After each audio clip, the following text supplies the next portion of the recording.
안녕하세요. 네, 북한에서 온 설아입니다. 현재는 쌍둥이 임신 중이고요. 제가 오늘 카메라를 켠 이유는 제가 출산 준비를 하면서 정부에서 주는 모든 혜택에 대해서 정리를 좀 해보았습니다.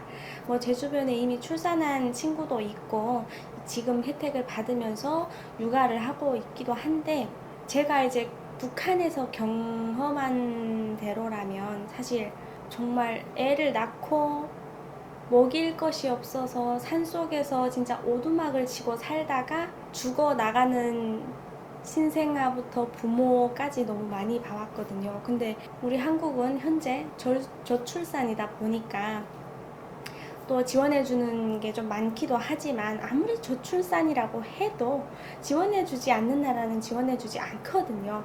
근데 한국은 정말 천국이 아닌가.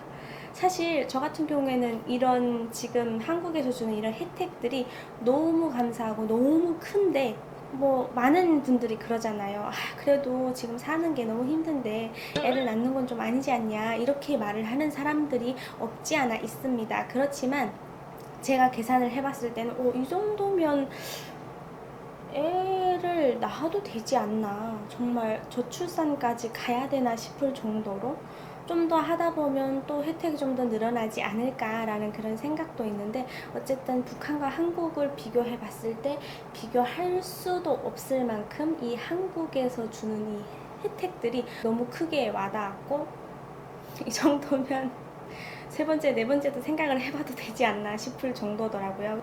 그래서 제가 정리를 좀 해봤거든요. 다 외우지는 못하니까 핸드폰을 좀 보면서 얘기를 해드릴게요.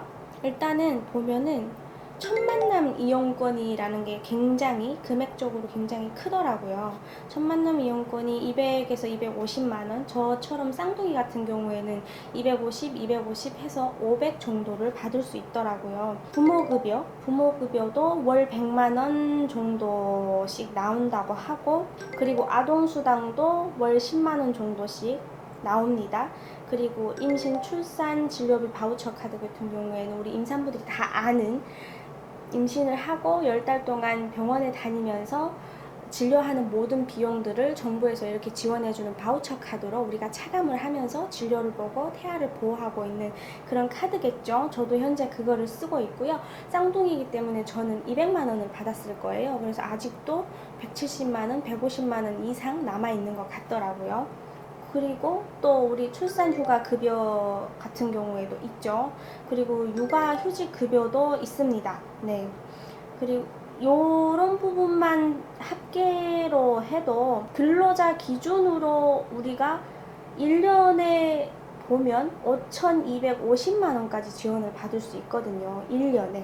근데 우리가 만약에 일반 가정, 국가 지원만 포함되는 그런 가정 같은 경우에는 1년에 약 2,200만 원 정도를 받을 수 있습니다. 차이가 좀 있기는 하지만, 또 그리고 지자체별로 추가 지원되거나 안 되거나 이런 것도 다 다양하다 보니까 금액이 커질 수 있고 다를 수도 있고, 이제 그런데 이 외에도 우리가 보면은요, 애를 낳고 우리가 산후도우미 같은 경우에도 국가 정부에서 지원을 해주고, 그리고 의료비 지원도 해주는데요. 앞서 말씀드렸던 그 바우처 카드, 출산 10달 동안 쓰는 그 바우처 카드 말고 아기를 낳았을 때 선천적으로 이제 이상이 있을 경우 저체중아라던가 그런 치료비를 또 지원을 해주기도 하고요.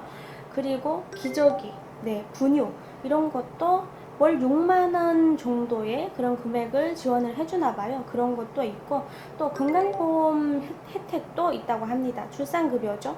이거 같은 경우에는 고용보험 가입 여성의 경우에 90일간 급여 지급을 월 200만 원씩 해주는 가봐요. 네, 그런 것도 있고, 요런 것들이 굉장히 많습니다. 영아 수당이냐 아동 수당, 아까 말씀드렸던 것처럼 이런 것들이 정말 너무 잘 되어 있더라고요.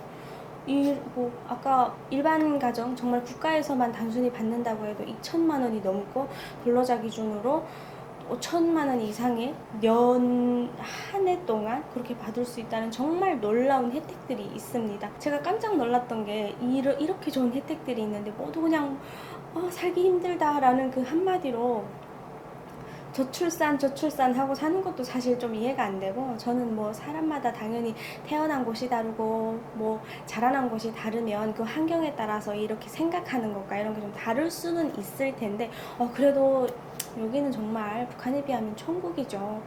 제가 엄청 어릴 때 아까 말씀드렸던 것처럼 북한에서 아기를 낳고 정말 4계절 동안 집도 없이 그렇게 살다가 결국 애들이 감기 걸리고 이러면은 정부에서 도움도 못 받고 정말 시신도 발견하기 어려울 정도로 그냥 죽어나가는 사람들이 너무나도 많습니다. 그거에 비할 바가 아니죠. 사실 제가 이걸 앉아서 얘기를 한다는 것 자체가 정말 비하면 안 되는 건데, 그런 곳에서 살다가 와서 지금 쌍둥이를 품고 이 정도의 혜택을 받는다고 생각을 했을 때 너무 행복합니다. 네. 제가 아직 쌍둥이를 낳지도 않았는데, 이 보니까 셋째, 넷째를 낳으면은 그게 또 금액이 또 올라가요. 정부에서 주는 돈이 또 올라가거든요. 얼마나 좋습니까? 이런 것들이 있는 것에 저는 너무나도 놀랐고, 제가 아기를 딱 임신을 하고 보건소를 저희 아저씨랑 찾아갔는데, 뭐 그 이유식 먹을 수 있는 수저 있잖아요, 아기들 거. 그런 것도 주고 철분제도 주고 엽산도 주고, 그 10달 동안 먹을 수 있는 걸 이쪽에서 다 받을 수 있더라고요. 뭐 산모분들은 다 아실 테지만, 근데 저한테는 이런 게 놀라운 거예요. 돈도 안 내고 내가 내 새끼를 낳으려고 하는데 정부에서 그걸 지원을 해준다는 게 진짜 너무 놀랍지 않아요, 여러분? 저는 너무 놀랐습니다. 왜 안 낳아, 애들을? 아니, 제가 임신을 하고 들었던 얘기 중에 정말 놀라운 게, 정말 김정은이 보면은 나를 배신자라고 생각할 것 같은데 했는데, 유튜브도 하고 뭐 하면은 임신했어요 이러면은 사람들이 애국자라고 불러줍니다. 네, 한국에 와서 한국인으로서의 의무를 다 하고 있다, 애국자다, 그런 얘기를 듣고 진짜 놀랐거든요. 애를 낳는데 애국자라고? 그 정도로 정말 저한테는 이런 것들이 충격적이었고요. 임산부 배지를 하고 제가 시장에 가서 돌아다니잖아요. 그러면은 진짜 이모님들이 떡을 져주고 전을 져주고 진짜 그러더라고요. 와, 진짜 놀라운 세상입니다. 그런 따뜻함을 임신하고 정말 많이 느껴요. 그러다 보니까 나갔을 때 다들 예쁘게 봐주시고, 다들 너무 소중하게 막 다뤄주시고, 막 공주처럼 움직여라 막 이렇게 해주시니까 정말이지 너무 따뜻하다. 이렇게 임신을 하고 여러 것에서 따뜻함을 느끼고, 또 제 자식들을 위해서 정부에서 주는 혜택들도 알아보고 이러면서 정말 여기는 내가 목숨 걸고 오길 너무 잘했다, 그런 생각이 들더라고요. 그래서 결론적으로 제가 이런 부분들을 다 정리를 해놨기 때문에, 정부에서 주는 혜택들 언제 신청하면 좋은지 이런 것들 다 워드로 정리를 해놨기 때문에, 만약에 우리 산모분들 중에라던가 아니면 아기를 준비하고 계신다거나 하시는 분들, 요게 필요하신 분들은 댓글로 남겨주시면 제가 요걸 다 올려 놓을게요. 네, 필요하신 분들을 위해서 정부에서 받을 수 있는 혜택 모두를 놓치지 않고 받을 수 있게끔 정리해 놓은 원본을 제가 올려드리도록 하겠습니다. 필요하신 분들을 위해서. 오늘 또 이렇게 여러분들과 좋은 한국에서 제가 정착을 해가면서 느꼈던 좋은 점을, 너무 큰 거예요, 이거는. 네, 나눠서 너무 기쁘고요. 다음에 또 신기한 일로 찾아뵙도록 하겠습니다. 감사합니다.